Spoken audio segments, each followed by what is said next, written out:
मुंबई के निकट वज्रेश्वरी में पंचांगुली साधना शिविर का आयोजन होने जा रहा है। अगर आप मंत्र उपासक, साधक, astrologer, numerologer, tarot reader, reiki, pranic healer या किसी भी पद्धति से उपचार करते हैं, कोई आध्यात्मिक उपचार करते हैं, तो पंचांगुली साधना आपके लिए अनिवार्य मानी जाती है। इस साधना से आपकी हीलिंग करने की क्षमता, उपचार करने की क्षमता तेजी से बढ़ जाती है।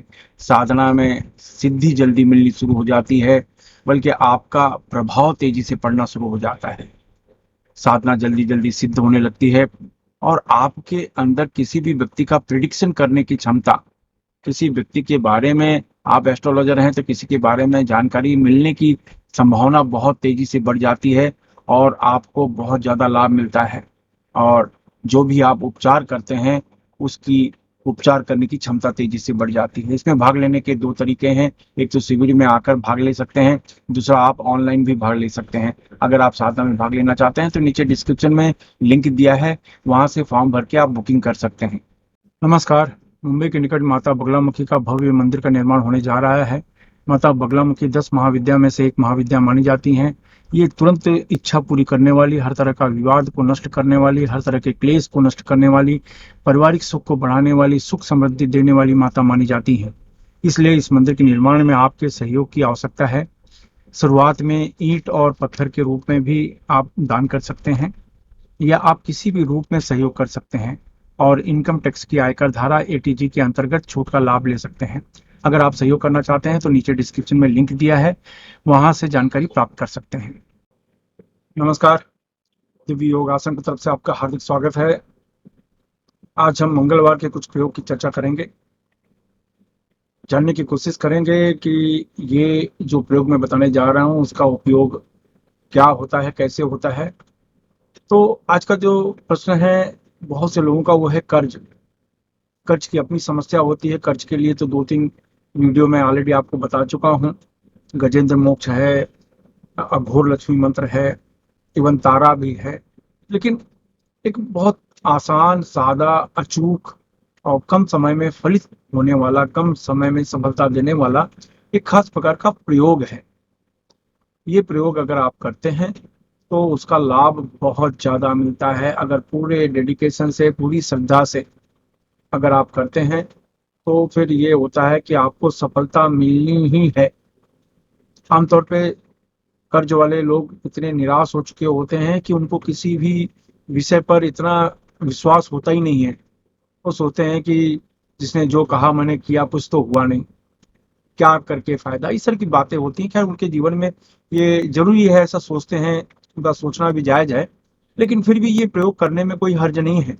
हाँ, एक चीज याद रखें, कर्म तो आपको करना होगा।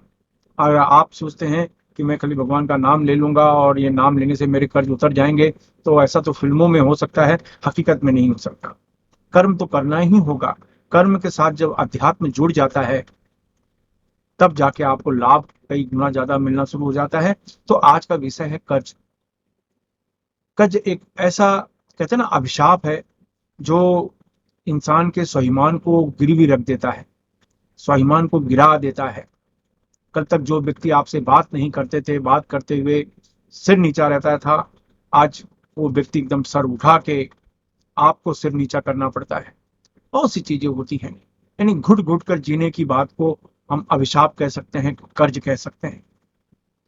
तो कौन नहीं चाहता कि उसका कर्ज न चुके? वो तो चाहता है, लेकिन तो कुछ अड़चने आ जाती हैं, कुछ समस्याएं आ जाती हैं, कुछ अचानक विघ्न आ जाते हैं, जिसकी वजह से समय पर कर्ज नहीं चुका पाता, तो सुनना भी पड़ता है। तो आज का विषय यही है कि कर्ज में लाभ कैसे ले। सिंपल सा प्रयोग है। किसी भी शनिवार के दिन ये प्रयोग किया जाता है। और ये प्रयोग ये है कि ग्रीन हेयरवॉश पहनकर किसी शांत कमरे में बैठ जाओ। जमीन पर नहीं बैठ सकते तो किसी कुर्सी में या सोफे में शांत पर बैठ जाओ।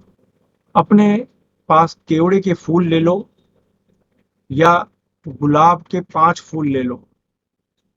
केवड़े के इतने फूल आप ले लीजिए, या फिर गुलाब के 5 फूल ले लें। उनकी पंखुड़ियां निकाल दें। पंखुड़ियां निकाल के आप अपने सामने स्टील की प्लेट में रख दें। मैंने कहा, केवड़े के फूल या फिर गुलाब की पंखुड़ियां, या आप 5 फूल की पंखुड़ियां वहां पर रख दें। इतना करें। ये करने के बाद सेम इस तरीके की एक मुद्रा लगाएं। लक्ष्मी मुद्रा मानी जाती है। ये मुद्रा लगाएं। ये मुद्रा लगाकर आगे चक्र पर ध्यान दें। आगे चक्र पर ध्यान देकर 10 बार प्राणायाम करना है। प्राणायाम यानी ऐसे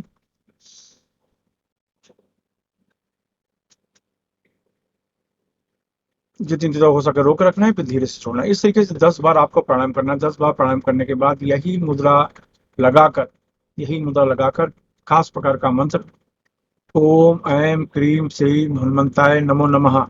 ओम ऐं क्रीं श्रीं हनुमंताय नमो नमः। ओम ऐं क्रीं श्रीं हनुमंताय नमो नमः। ओम ऐं क्रीं श्रीं हनुमंताय नमो नमः। मैं इस मंत्र को फिर से रिपीट करता हूँ। ओम ऐं क्रीं श्रीं हनुमंताय नमो नमः। ओम ऐं क्रीं श्रीं हनुमंताय नमो नमः।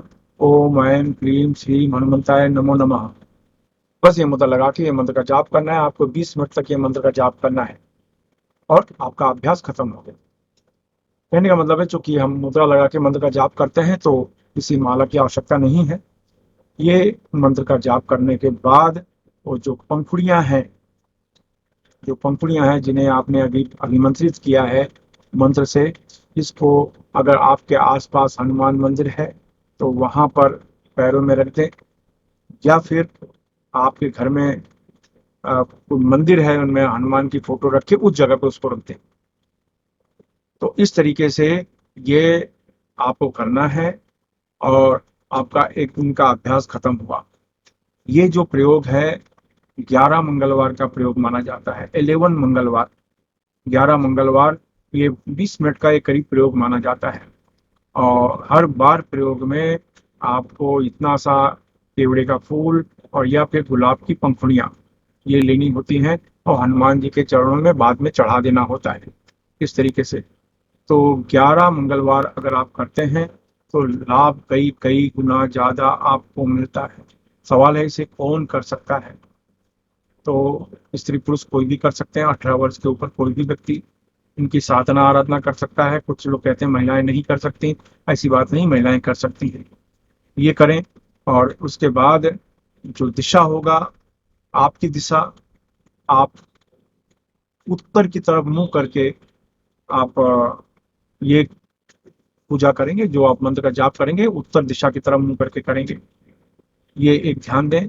और आपको लगता है कि आपको बहुत समस्या आ चुकी है, बहुत ज्यादा अड़चन में है, तो फिर आप अपना मुख दक्षिण दिशा की तरफ करें।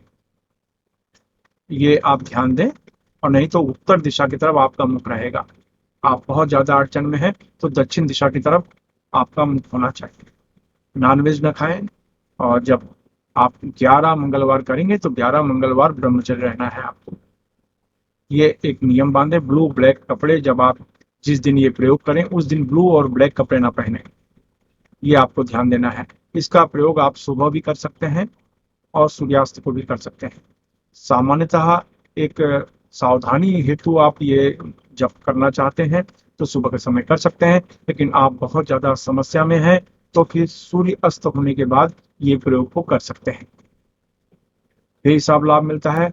और 11 मंगलवार करने के बाद फिर किसी को फल या भोजन आप दान कर दें। पैसे दान न करें, पैसे दान करना है मंदिर की दान पेटी में आप दान कर सकते हैं, लेकिन कुंवारी कन्या को आप पैसे भी दान कर सकते हैं। कपड़े, खिलौने, फल फ्रूट, मिठाई सब कुछ दान कर सकते हैं। तो इस तरीके से आप करें और आप देखें एक आश्चर्यजनक लाभ आपको मिलेगा। लेकिन ये 11 मंगलवार का प्रयोग माना जाता है। आपकी संकल्प शक्ति अगर मजबूत है, 11 मंगलवार आप करते हैं तो आप चमत्कार जैसा महसूस करेंगे। याद रखें, भगवान हनुमान जी को केवड़ा या गुलाब के फूल बहुत पसंद माने जाते हैं। आपकी आराधना, आपकी मनोकामना जल्दी पूर्ण होती है। तो ये प्रयोग आपको करना चाहिए। बस आपको लाभ मिले तो किसी दूसरे की बिना स्वार्थ के मदद जरूर करें। धन्यवाद। अमावस्या के दिन मुंबई के निकट वज्रेश्वरी में विशेष पूजन शिविर का आयोजन किया जा रहा है। जिन लोगों की कुंडली में आश्लेषा, मूल, अश्विनी, मघा, रेवती या ज्येष्ठा नक्षत्र हैं तो ये पित्त दोष या मूल दोष माना जाता है। ऐसे लोगों को नजर, तंत्र बाधा, शत्रु बाधा, शादी ब्याह में अड़चने, संतान की समस्या, इस तरह की अड़चने आती हैं। ऐसे लोगों को इस शिविर में अवश्य भाग लेना चाहिए। आप इस शिविर में प्रत्यक्ष आकर या ऑनलाइन भी भाग ले सकते हैं। इसके लिए नीचे डिस्क्रिप्शन में लिंक दिया है, वहां से फॉर्म भरकर आप रजिस्ट्रेशन करवा सकते हैं।